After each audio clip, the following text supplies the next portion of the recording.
There has been celebrations in the streets of Lagos following the landmark win of the All Progressive Congress at the just concluded local government elections. In Lagos, the APC won Saturday's elections, sweeping 57 chairmanship seats and 375 out of 376 councillorship positions. The Lagos State Independent Electoral Commission, which announced the results on Saturday, said the APC swept the polls in all 20 local government areas and 37 local council development areas of the state. Well, let's also tell you that opposition figures from the People's Democratic Party to Labour Party are crying foul, alleging electoral irregularities, vote suppression, and what they call institutional bias. The claims have reignited debates on electoral integrity and political arrogance. But joining us to discuss is PDP chairmanship candidate for Ikosi, Isheri local government area. We do have Mr. Julius Olaoluwa Shogbesan. He joins us here live in the studio. We also have our correspondent and reporter who was on ground to cover the entire election, who's also here with us. We do have Chairman Debeng, who joins us as well. Thank you so much, ladies and gentlemen, for being here. I'm going to start off first with you, Mr. Shogbesan. You seem to look unhappy, especially what took place over the weekend. Can you share with us what your complete thought about the elections on Saturday would be like? Well, your assessment. If the term democracy is to be defined, then what happened on Saturday is a far cry from what democracy is in all ramifications. It's a far cry. What we saw was muzzling of voters and monetizing of the entire process. Multiple voting, rigging on a pro-max level, and you see ballot boxes not getting to the venue. We have to start doing live videos at some of the venues to make awareness that up to the time the polls got over, those LAISEC officials never showed up. We have about 5 of such incidents at Ward E, part of Ikosi, Isheri. That is Orioke, K to Orioke, that's Ward E. We have similar incidents too at Ward D and Ward A, where I came from, and it's just shambles all the way. That was not what democracy is all about. Would you say you expected a better conduct, knowing that Lagos State is governed by APC, and if you look around at the country, especially when it comes to local government elections, it's always a clean sweep for the party in charge of the state. It happened in the Labour Party in Abia State. You could say the same across the country. So is it a uniquely Lagos problem? Well, we've been seeing this repeating itself all over the country. But this Saturday, I didn't contest against Princess Bada. I contested against the governor of Lagos State, because what happened was just way beyond what I've ever seen before. And permit me to say this: the candidate of the APC, under the law that governs the Lagos State local government and local government development area, she cannot be sworn in the third term. We've been announcing this all over. I was on radio, I was on TV, discussing this with... So this is our third run? Yeah. Honorable Oyusanya died, and she was the deputy, she was the vice, she was sworn in, and she ran the last election. Now, this will be the third sworn in she's going to have. Did she complete the term of the late local government chairman? Yeah, she did. But it could be argued that she just completed that she didn't. And it's not a first term. Yes. The law talk about being sworn in. That's what the law is all about. On the 3rd of July, the governor wrote an executive order to the Lagos State House of Assembly, advising the Lagos State House of Assembly to delay the commencement of the law to August 1st. Of course, the law is already effective right from the day it was signed, because there was no date attached to it. There's no commencement date. So, and there was still time for the APC to change their candidates, which they never did. And it affected two different local government area of Lagos State. I think Agbado Okeodo was also affected with a similar scenario, and the candidate had to step down, and it was replaced. But in my own case, in my own LCDA, the lady was not, changed, and she ran for the election, only for the government to come out on the 8th, I think that was Tuesday, to announce that that law is going to commence on the 8th, on the 4th of August. Well, we have been interacting and be seeking advice from legal corner, and we all know that for any part of the law to be amended, to be deleted, to be altered, you have to send an amendment bill to the House, and that's to go through the same process the law went before such effection can be made. Wow, that's another angle to this, but. Okay, we do have Chairman. Chairman, I mean, Saturday was a busy day, moving from one polling unit to the other.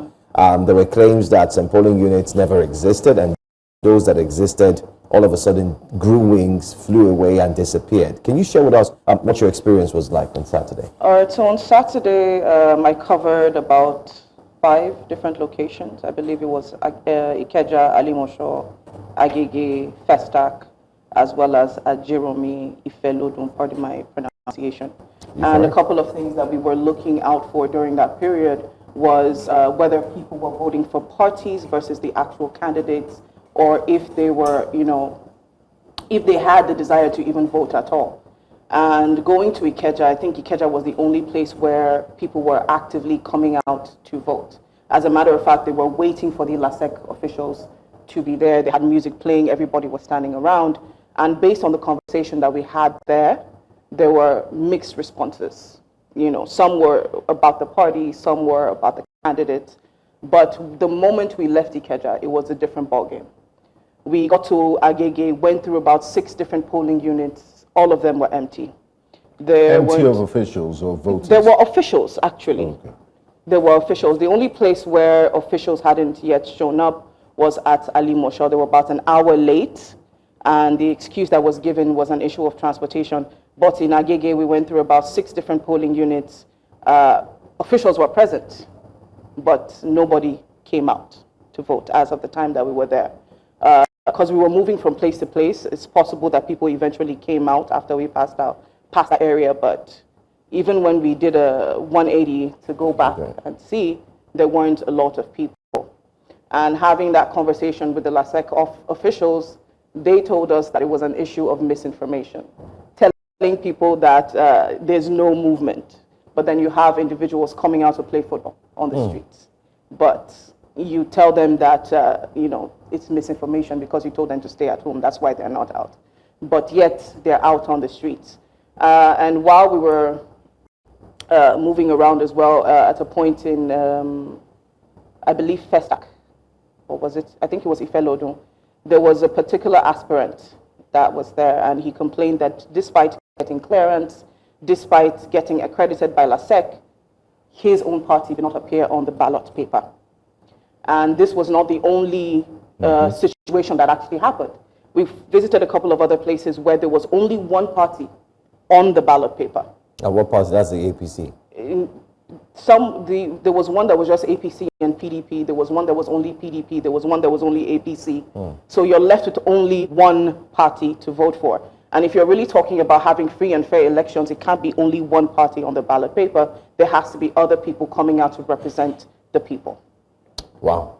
Mr. Shogbesan, what do you think this does for the future of Nigeria's democracy, especially looking at it from the local government aspect? And what will your party be doing now that you know that things didn't work out as LAISEC had promised?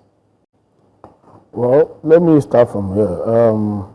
LAISEC herself has been heavily compromised. It took me 6 days to go through my verification. And there are so many hurdles that were put before us because we had to turn it into a mini aluta before we could be, verified. Both the Labour Party, in fact, I asked the question, I asked the LAISEC official, I said, wait, okay, you complain, look at us here. We are about 80% of the PDP candidates are here, and almost 90% of Labour candidates are here. No single APC. So you mean that none of them have these issues that you are holding us What was the reason for delaying? What was the clearance process like? Okay, you see, the Electoral Act is very clear. But when they start doing things outside the Electoral Act, asking us, for example, to bring 20 PVC, both the front and back, photocopied, along. Those submissions were not passed when we were filling the forms, submitting the forms. They were not passed. And I got to know 9 p.m. and I have to be at the LAISEC office by 8 a.m. So I just want to go around getting 20. Some of them are not in the state, where I stay. Some have traveled, some have gone to work. And how do I get to, so I think I came at about 18 and I was turned back. And even the hostility, instead of the full people that are going to be screening, you just see empty seats here and there. Just a few of them are seated screening us, and they deliberately just make it very slow. Because when APC came, I landed by 2 p.m., the place is cleared. We are going to eat. How come yours is taking so long? By 2 p.m., on Saturday, all these people are gone. Well, and you start having the feelers from the people around, and so so I went to the more like the reception. I went to the reception. I met some people at the reception. I started asking questions. How come this is about 5 p.m. and we are still here? The day I was cleared, I left LAISEC 5:30 a.m. You can imagine. And when some of us are going home, we are being robbed. Our phones have been taken, and being subjected to different kind of attacks on the street. Because I don't know how someone that's staying in Badagry is going to connect back to Badagry by 2 a.m. and is not driving. You understand? So a lot of us have to sleep on chairs and find a place on the floor to lie. Can you imagine these are candidates that are to run in a couple of days, and they deliberately do this. I challenge them, and I walk up to them and challenge them, and I think I tagged you too on the live video, and I was just all over them. That's for LAISEC. For the election itself, if you look at the number of voters APC is claiming, nobody came out. There was voting apathy all over. And look at I got a call, and I went to a place as at 7 a.m. the box was 90% full. And this happened to be a polling unit close to one of the aspirants, the chairmanship aspirant in APC. And I just shook my head, and I was like, and some of even my councillor for Ward B was beaten. He was beaten because he was questioning why they were seizing the phone of his of the party representatives. The agents were beaten at one of the APC's House of Rep polling units.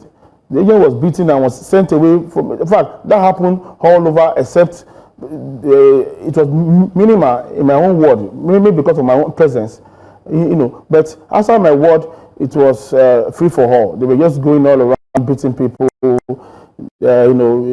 Voters that will not vote, especially that are not of Yoruba city. So they still did that? Yeah, they both came to the council. I had to call the DPO, K2 DPO, when I got the wings of that. And what the gentleman referring to the call, he promised me that will not happen. I think he swung into action, and that was stopped because I was about driving to the council, but because of the restriction, it was very difficult for me. Every time the terrain of Ikosi sharing, come from Magodo sharing, try to access Ikosi, I have to go through beggar roundabout and the expressway. So the place was blocked. I couldn't have access. I have to go back. So all I can do is just start placing phone calls, call the DPO, call the police, call party leaders and access that please they should go there. And that was how we were able to, prevent the ugliness of what we experienced in the last gubernatorial election in Lagos. And another thing entirely was the kind of money that was circulation. Yeah, I had to use my friends. Most are diasporans. They have to, they were here because of me. I can imagine my agent being offered 200,000 naira, one person, and by the time you start hearing the kind of money being told, there was a vehicle that came to my polling unit. They never knew I lived there because I've changed my residence, prior to this election. I came out and I saw the money in Ghana must go bags, and even I wanted to just make a scene, get police to hold that money till police comes, but the policeman intervened and started begging that I should allow this thing to go. And I know they were not allowing phones. They were trying to, prevent phones from coming out. Of course, as a candidate, I'm just being careful of my, getting physical with anybody. And I'm just saying that this is just wrong. You've highlighted a number of things here, and we'll surely get in touch with LAISEC officials to give their own assessments and interpretation of what happened on Saturday.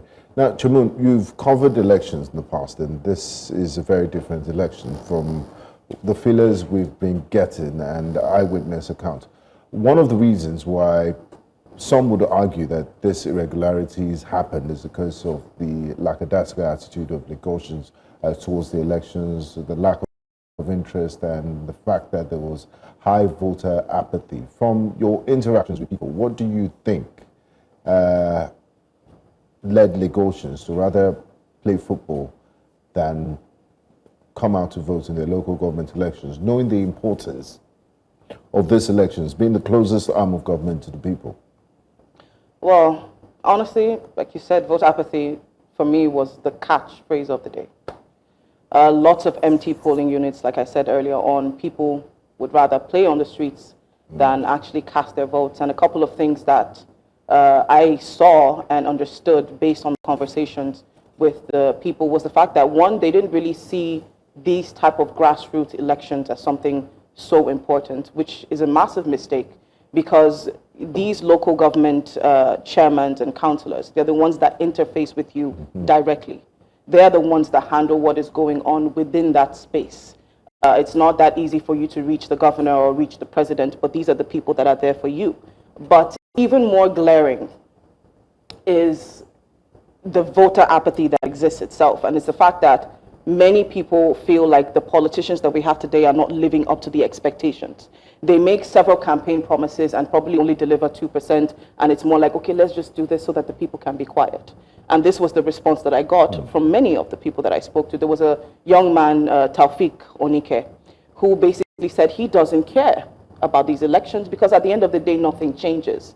He spoke about youth unemployment. He spoke about the poor state of education. He spoke about the hospital, which existed within their own areas, talking about how there weren't good doctors, there weren't proper facilities. And at the end of the day, if you feel like your politicians are not really delivering, why should you care enough to come out and say, I will cast my vote, when at the end of the day, it is what it is? They will do as they choose rather than deliver on their campaign promises. Mr. Shogbesan, during your campaign, what were the feelers like? Did you expect more people to come out? What kind of stories were you hearing? And did it seem like things were going to be fair and fair? What were your expectations?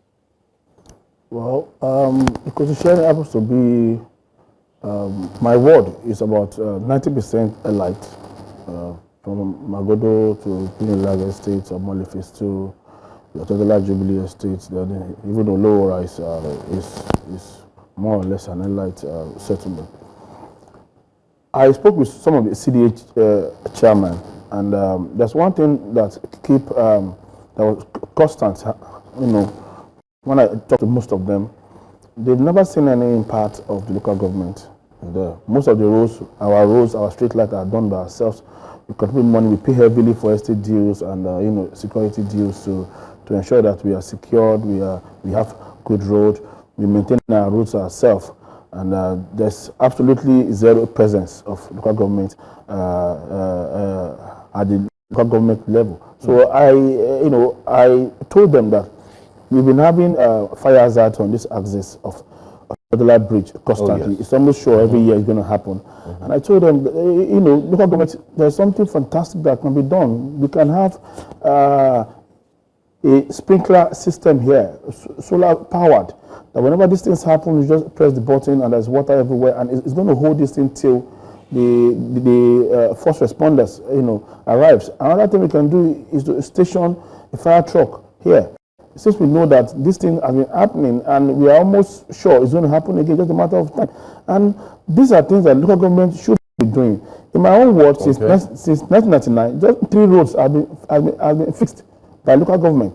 All right. 4 in total, 1 by the state, 3 by local government, and 1 that has been done is being done by the state. So people just feel there's nothing local government is doing here. That those basic things are being done by the CDAs and the community. And so there is feeling that local government is not for us, is already not for us. So I try to, it's a conversation that I think we'll continue to have. But finally, Chairman, can you also share with us, was there police presence during the election? Mostly, yes. There was police presence in majority of the places I went to. So they had them in Ikeja, Alimosho.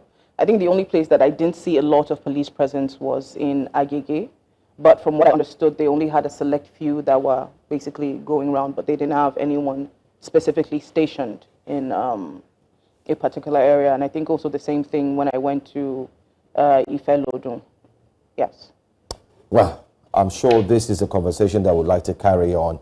But then again, Nigerians would have a say on what they think and thought happened on Saturday, having heard from one who also was vying for a chairmanship position. I must also for our reporters who had covered the election. I want to say thank you so much for joining us. Thank you. Thank you.